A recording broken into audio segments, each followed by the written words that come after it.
Welcome to the 700 Club.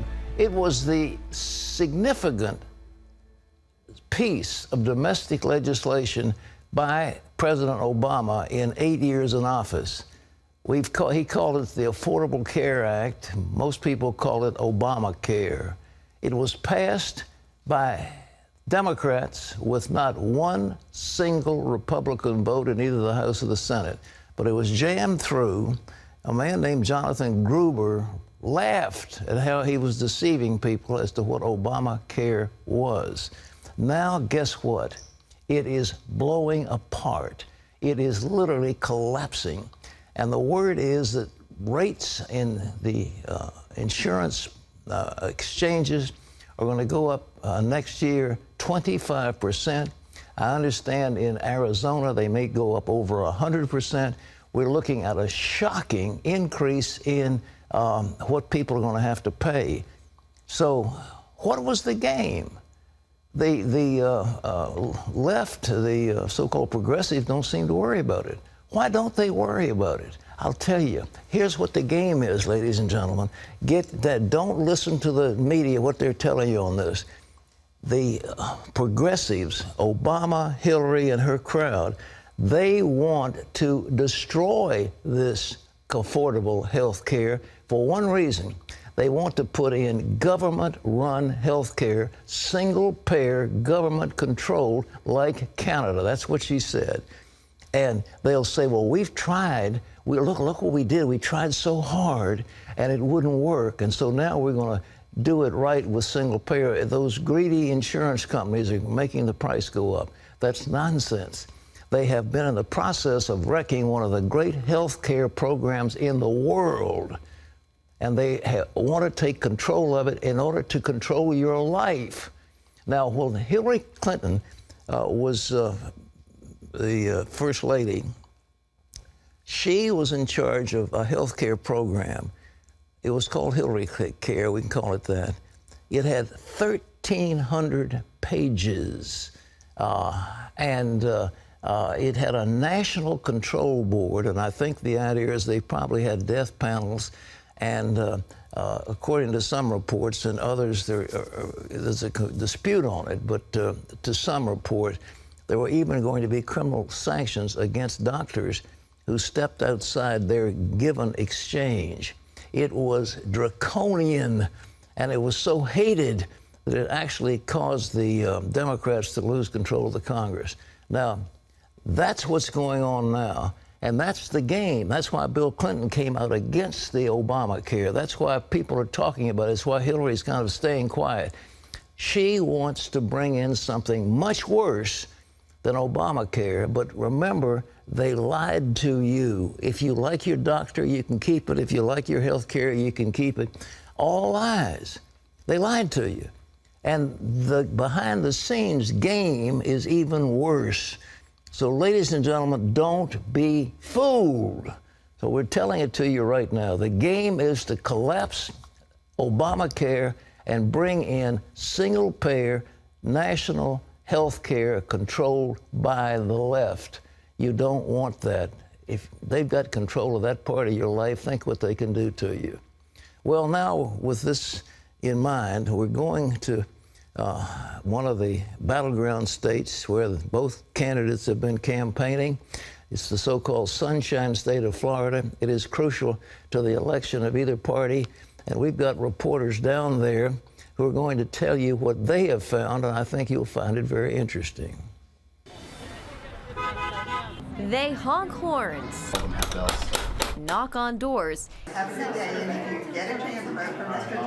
and make phone calls by the thousands to spread a familiar message. Make America great again. They've been very nice about it. Getting tremendous response, tremendous feedback, a lot of people volunteering and, holding signs. I'm very encouraged, and everyone I talk to is very encouraged. I've only had maybe a couple people just don't have the time or hang up on me, but I've been very surprised at the response, very pleased. In Florida, Trump and the Republican Party have roughly 70,000 volunteers.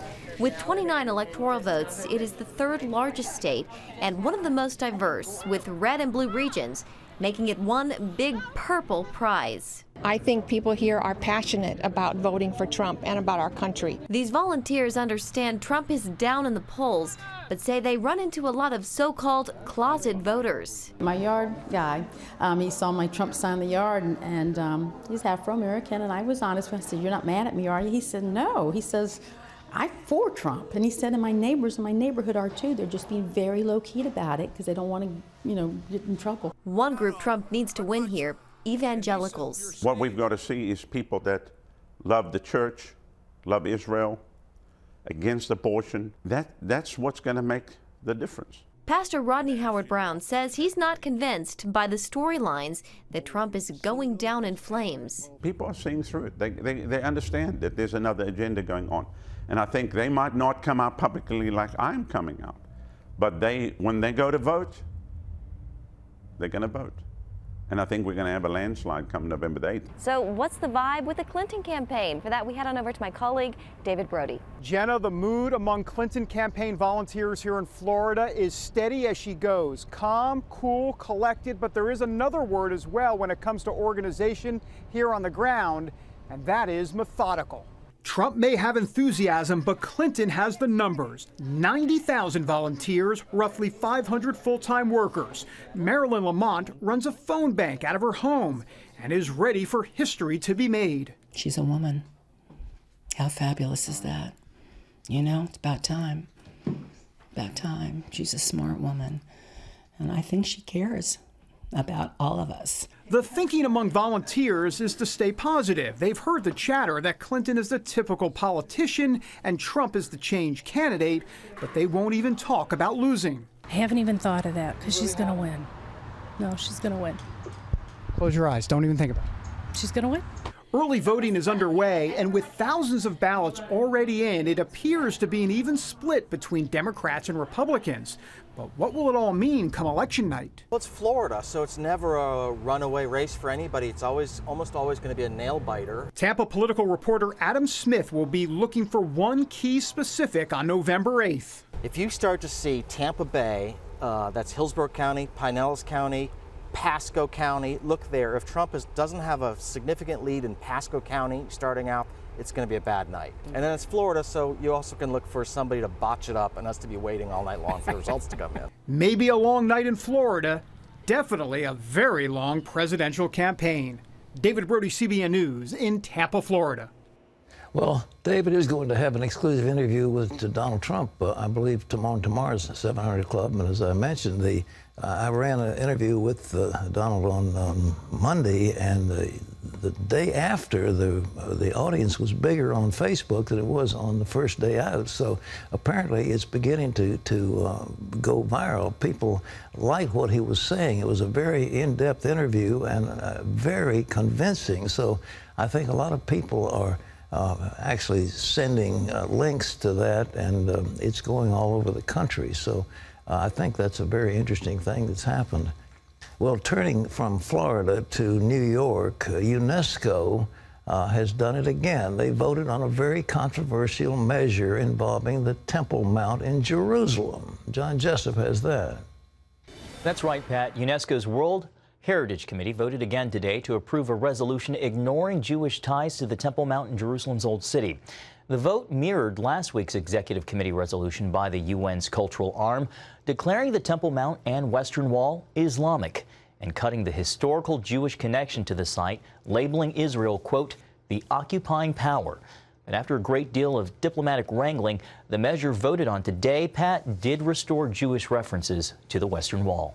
Well, that's encouraging. But I tell you, ladies and gentlemen, I've studied this for a long time, and the General Assembly of the United Nations is nothing but a joke. I mean, it is an absolute joke. They're overpaid guys that come from these tiny little countries like Mauritania or something that have the same vote in the Assembly as the United States. And we're picking up the tab for a large portion of it. And we have to put up with these nonsensical resolutions that mostly favor the Arabs and, in some cases, the Soviets, or not the Soviets anymore, the Russians.